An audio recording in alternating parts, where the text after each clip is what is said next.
Ja, wo sind er dann? Ja, wo sind er dann? Beim Rasieren? Ich rasiere mich ja nicht mehr. Nee, das lohnt sich bei mir nicht. Aber mir wächst von überall.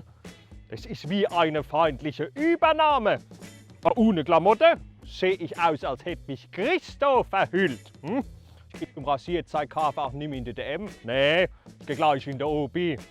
Und an Fasching verkleide ich mich ja gern mal als Chewbacca.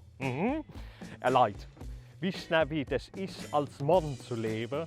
Mit der Behaarung eines Spaniers und dem Verstand von einem Hasslocher? Ich bin ein wilder Tiger mit der DNS von Rapunzel. Ja, und mir wachsen ja auch Haare aus den Ohren. Der Ohren! Was soll dann das? Die kannst du doch nicht mal richtig frisieren. Da musst du immer mit so einem fiesen Trimmer dran. Ja, den fiesen Trimmer brauchst du ja auch für die Haare in der Nase. Ja, Leute, ich hab Haare in der Nase. Was soll dann das? Haben die sich gedacht, ach Gott, ich bin gerne Haar, aber ich brauche ein Dach über dem Kopf?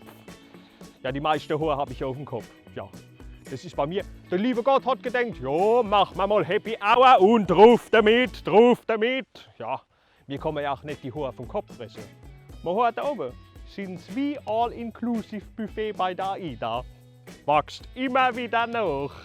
Ja, jetzt bin ich mal ein Shampoo da dafür. Die Freundin hat vor kurzem gemeint, sie bräuchte ein Shampoo, was zu ihr passt. Was soll denn das? Ich kann mir das vorstellen.